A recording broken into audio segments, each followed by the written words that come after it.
Greetings. Today we begin a new message in our series on Jude. Today we start what will be 3 messages on the portraits of the apostates. The portraits of the apostate. The first portrait is called the Way of Cain in Jude verse 11. Woe unto them, for they have gone in the way of Cain and ran greedily after the error of Balaam for reward, and perished in the gainsaying of Corey.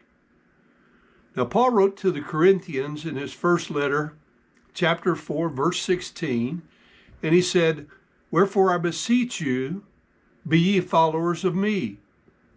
Again, in 1 Corinthians 11:1, he said, "Be ye followers of me, even as I also am of Christ." So here he gives us 2 important reasons in these passages why these people were to follow the example of Paul. First, he says they should follow him because he was not just some teacher that had come along to instruct them, but rather these people were his spiritual children, and he was seeking to child train them. Second, he says he was leading them in this way that he might teach them to emulate Christ and not himself.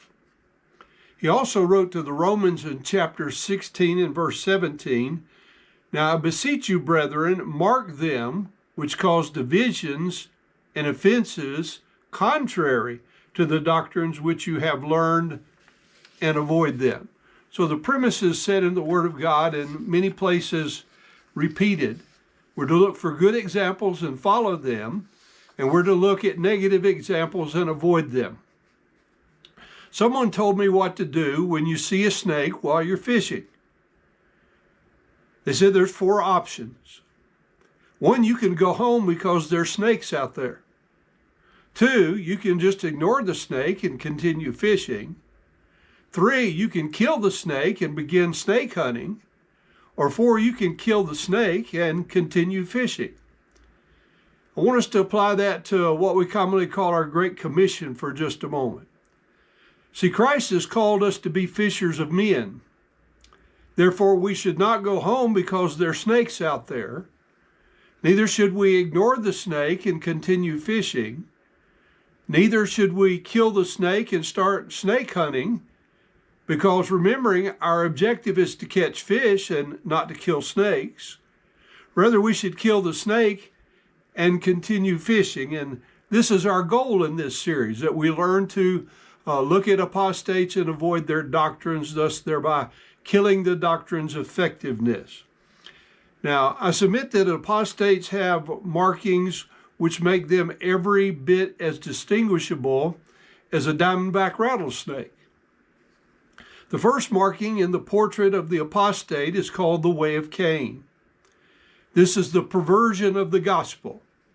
It doesn't matter whether you're teaching work salvationism or baptismal regeneration, etc. Any perversion of the gospel is just that, a perversion, as Paul outlined in Galatians chapter number 1. What we're told in the Word of God is to learn the markings of these apostates, and when we recognize an apostate, we're to avoid them. We cannot avoid them or ignore them and do our duty, but to kill the person is not our job. I think we mentioned in our last study that we are to speak the truth in love, to kill the error, that is to kill the lie and expose the error. Meanwhile, we should be attempting to save the person. Judgment belongs to God. Now here in Jude 11, there are 3 men mentioned, Cain, Balaam, and Corey. We're going to look at each one individually. Each of these examples reveal a critical mark of an apostate. So we'll look now at the first mark, which is the Way of Cain. Notice the verse begins with the word woe, W-O-E. And you'll notice at the end it has an exclamation point. Notice that what is said about these 3 men is prefaced with this woe. Now, if you look up, you'll not find much information on what woe actually means. It's sort of the term for the unmentionable, But I have concluded that it always means big trouble for somebody, that they're in big trouble with God when he says this. But here, woe is used as a direct address to the apostates, to those who are following and duplicating the errors of this infamous trio. It's used of impending judgment upon an act committed. Princes, prophets, and people in general are all guilty of apostasy. Whether one resides in the palace, the pulpit, or the poorhouse makes no difference. So the way of Cain then is the perversion of the gospel. In Genesis 4:1-7, we find the record of Cain and Abel's sacrifices. Genesis 4:1 says, and Adam knew Eve, his wife, and she conceived and bare Cain and said, I've gotten a man from the Lord. And she bare again his brother Abel. And Abel was a keeper of sheep, but Cain was a tiller of the ground. And in the process of time, it came to pass that Cain brought of the fruit of the ground an offering unto the Lord. And Abel, he also brought of the firstlings of his flock and the fat thereof. And the Lord had respect unto Abel in his offering, but unto Cain and to his offering he had not respect.